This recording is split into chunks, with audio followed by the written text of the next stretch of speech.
Então, agora nesta lição, nós vamos falar um pouco sobre posição, né? Ou, tipo, aonde as coisas ficam em relação ao mundo real, né?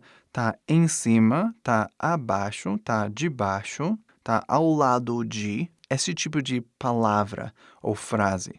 Como vamos traduzir isso para o inglês?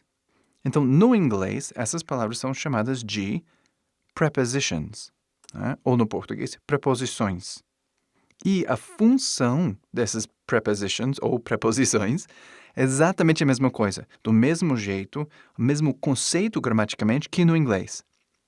O problema e a parte difícil sobre prepositions é que a definição exata das prepositions no inglês e das preposições no português são parecidos, mas não exatamente a mesma coisa. Então, antes nós aprendemos um pouco sobre no e na e nos e nas. E aprendemos que todas essas quatro palavras no inglês são traduzidos como in the ou on the.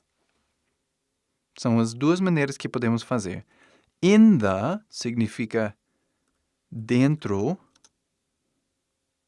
e on the seria em cima. Então, as prepositions que vamos olhar agora são under, to e for. Então, as traduções para o português, under é embaixo de. E aí, to se traduz como para. E aí, for se traduz como por. E pronto. Não, não é pronto, né? É bem mais do que isso. Então, vamos olhar alguns exemplos, como isso funciona, né? Under, o que é?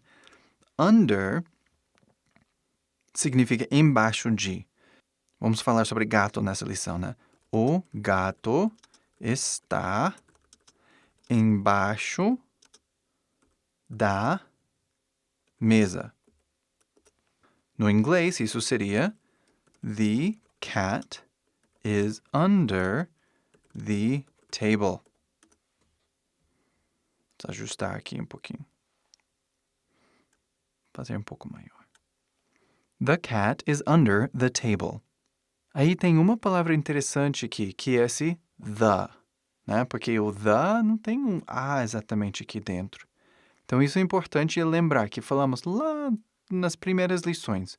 No inglês, quando você tem uma coisa, por exemplo, uma mesa, que é uma coisa, dá para tocar. Um objeto, você tem que ter um the antes. Então, the cat is under the table. Então, embaixo de sai under, mas você tem que colocar um the antes de mesa, porque é requerido na gramática inglesa. Então, agora vamos olhar um pouco sobre to. Então, to é traduzido como para, mas eu vou falar, sinceramente, isso mais ou menos 50% a 70% das vezes. Tem umas 20% do tempo que to não vai sair ou ser traduzido como para. Vai ser outra coisa, outra palavra. Mas isso é para outra lição, porque aí já está ficando bastante complicado. E aí lembra que uns 50% a 70% do tempo, to vai ser para. Ou seja, normalmente vai ser para. De vez em quando não, mas normalmente vai ser para. Por exemplo, eu vou para a festa. No inglês, I go to the party. Palavra por palavra, exatamente a mesma coisa. Outro exemplo. Sara vai viajar para a Alemanha. No inglês, isso seria Sarah will travel to Germany. Sarah will travel to Germany. Entendeu? É bem simples. Exatamente a mesma coisa. For, tipicamente, se traduz como por. Nem sempre. Mesma coisa que to. 50%, 70% do tempo vai ser por, né? For e por são basicamente a mesma coisa. As exceções, as outras maneiras de usar, nós vamos olhar em futuras lições. Mas, por enquanto, pode pensar assim. For é por. Por exemplo, eu trabalho por meu pai. E aí a tradução, I work for my father. Entendeu? Tranquilo, acabou. Não acabou. Na verdade, vou até criar outra coisa aqui, né? For pode ser pelo, pela, pelos e pelas. São todos no inglês for. Mas quando traduzimos, né, tipicamente ele sai for the. Ou for the.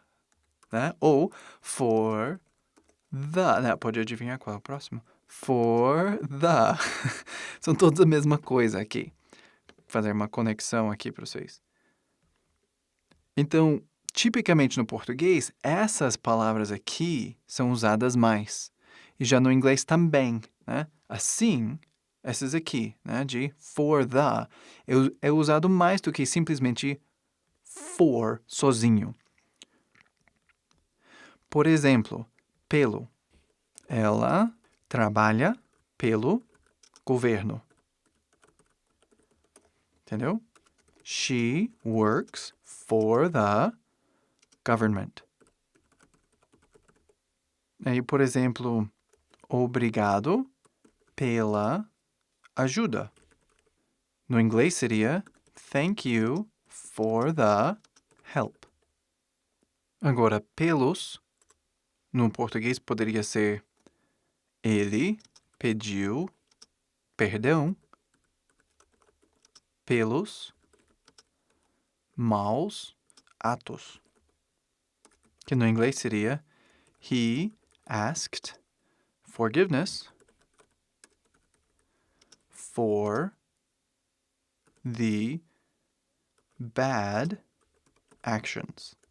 Aí, pelas, poderia falar uma sentença como ela tinha amor pelas filhas. Já no inglês seria she had love for the daughters.